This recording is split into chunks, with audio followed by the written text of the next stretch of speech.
What's good, guys? This is Vahagraphy. I'm Vahagan, your rock and roll photographer. Are you sick and tired of trying your best and not getting professional results while on assignment at a photography gig, wedding, event, photo shoot? In this video, I'm going to go over the 5 things mentally and physically you might be doing wrong while taking pictures. Now remember, mentally and physically. If you think the Nikon Z9 is going to help you achieve those professional results that you're lacking in your photography right now, well, you got another thing coming. Number 1, blaming everybody but yourself for these poor photography results.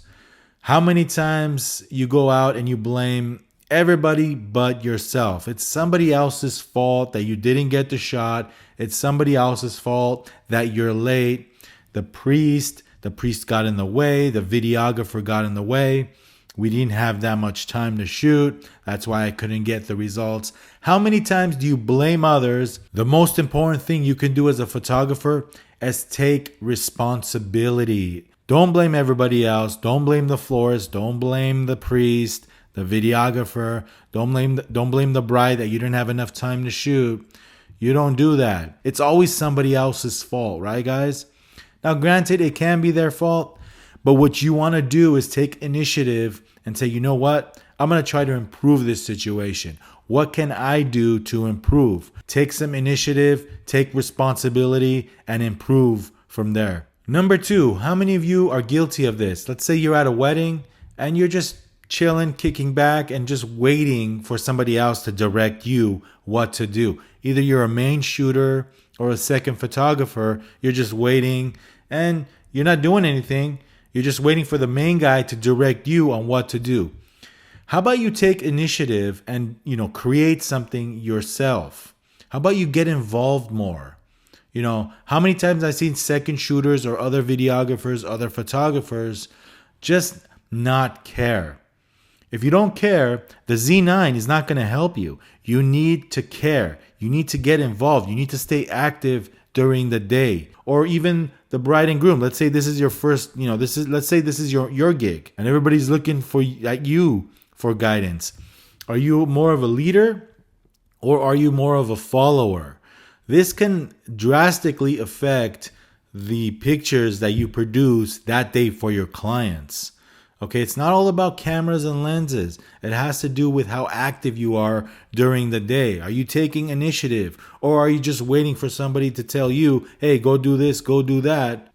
Get up close to the subjects, direct them, pose them. But if you are lacking initiative, if you are lacking that trait to take command and just create for yourself, then your images are going to suffer. Regardless if you're using a Nikon Z9 or whatever camera that you're using that day. Once you're more active, you get more into it, you get more excited, and your images will come out like the pros. And if you're shooting for somebody else, you're the second photographer, don't be afraid to tell them, hey, listen, I have an idea. Your boss will like you more if you do that, and you'll see that your images will come out much better. Number 3, and if you guys are gearheads, you'll like this one. Use the right lens for the situation. How many times you as a photographer too lazy to get the macro out? You're shooting rings and you're thinking to yourself, the 2470 has a macro feature. I can just use that and get away with it. Use a real macro lens. Big time difference, guys. 2470, you zoom into 70 millimeters, it's not the same. You're not going to get the same results as this image right here. Use a real macro lens for the job, guys. You'll get more professional results. It's so important to use the right lens for the scene, for the job, guys. Put a portrait lens on. You're doing walk around, use a 2470. You're doing macro shots, use the right lens for the job. And how many times you say, the 24 millimeter is enough. I can just back away a little bit and get that super wide shot. It's not the same, guys. It's not the same versus you using a real super wide lens. You're getting that whole 16 millimeter, 14 millimeter effect. You're not going to get the same effect when using a 24 millimeter back away. It's a totally different look and it's a totally different lens. This will drastically help you achieve that professional image that you're after. But it doesn't cost that much to invest in a macro lens, guys. If you're doing weddings and you don't have a macro lens, you can even go buy a 105D lens right now. I've seen them for about $150, $175 used. The 105D macro. You can use that. Very nice lens. I had that lens before. So why not? Use it with an adapter. No excuses, guys. No excuses for you not to have a macro lens, a real macro lens, when doing wedding photography. No excuses. Use the right lens for the job. And one more thing I want to add to number 3. How many of you take a picture standing up straight, take a picture versus bending your knees a little bit, bending your joints, almost like you're dancing, you're flowing, you're in your groove. When you're dancing, when you're on a dance floor and you're maybe doing like a waltz, you need to groove, you need to swing, you need to swing. Try that next time. Number 4, big egos. I know photographers that they have the biggest egos ever, but their work is all right. Their work is just standard. Sometimes your ego gets in the way of the image quality. You're not paying attention to what you're doing. If you're spending so much time concentrating on, your demeanor and how you're, socializing with other people and not doing your job that you're there to do, that you're being paid to do, maybe that can be a problem. Sometimes photographers' egos get in the way of their work. Number 5, relying on natural light to save you in all situations. If you're a natural light photographer and you're always relying on window light or natural light, and you have no clue on artificial light and how to compose your own light and bring your own light source, that might be the reason why you're not getting these professional results. I understand natural light is awesome. You're taking pictures of the bride, window light, this and that. But when you're doing group shots in a house or a church, and the light is not quality light coming in, and I don't care how great your camera is. I don't care if you have a Nikon Z9 or the best low light camera ever. That's not gonna, deliver the results that you want, that professional results, without you using, flash, without using some sort of light source that when needed, you're not going to get these professional results that you're after. So a lot of times these photographers, I'm a natural light photographer. I don't use flash at all. That's a bunch of bullshit, number 1. That's a bunch of baloney. There's no such thing as I'm a natural light photographer. Basically, that means you just don't know how to use flash. Or maybe you're just too lazy to do that. Or maybe you just don't have this lights.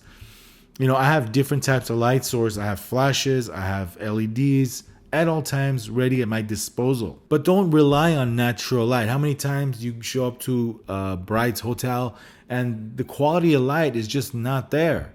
You're going to get grainy, muddy images with hotel lighting. Oh, I hate that, guys. So maybe that's the reason why it's stopping you from getting that professional results that you've always wanted. But the Nikon Z9 is not going to help you when you don't know how to light subjects, when you have no clue about lighting, whether it's flash or off-camera lighting, LED. If you don't know the color temperatures and how this works, Kelvin settings, lighting can make or break a photography image. So I think lighting is one of the key elements in having a good photography image. Lighting, composition, focus, sharpness, colors, all play a key factor. There's photographers out there that use an on-camera flash directly on the subject. Of course, that's not flattering. That's just a generic, boring image, right? But there's so much you could do with that flash, that speed light that can, just make the image just stand out and look professional. And lastly, before I close, let me talk to you guys about the Nikon Z9. Sure, the Nikon Z9 is a beast of a camera. It's probably going to be the best, most amazing Nikon to date, and I can't wait to get my hands on one. But if your photography is suffering, the quality of your photography, the quality of your images is not that great, the Nikon Z9 is really not going to do anything for you. It's who's behind the camera. Sure, the Nikon Z9 will be fast, the Nikon Z9 will track amazingly. However, if you don't know composition, if you don't know focus, if you don't know lighting, if you just don't know, color temperature and just all that good stuff that comes with photography, then it doesn't really matter. Get good with your skills, guys. Sure, the Nikon Z9 will be great for those, professional sports, wildlife shooters, seasoned professionals. And I'm not just saying that only professionals, working pros should get this camera. Chances are that there'll be more hobbyists and enthusiasts that can afford the Nikon Z9 getting this camera than the working professionals. This camera's $5,500 plus tax. Most of us working pros, you don't have that kind of money laying around. We're paying our bills, we're taking care of our family, health insurance, living our lives. Who has $6,000 laying around for a camera body that you probably don't need? I understand you want this camera, but you probably don't need this camera. If you're not a subscriber, go ahead and do so. Like this video, hit the bell icon. You'll be notified when I upload new videos. Thank you for watching, guys. This is Vahagraphy. I'm Vahagan, your rock and roll photographer. And before I close, we just hit 6,000 subscribers. I want to thank all you guys for being awesome and rocking out there. Without you guys motivating me to make videos, I would probably stop the first month. So keep it going, keep on commenting, let's keep on passing great vibes all around for all of us. Rock and roll, guys. Have a good day.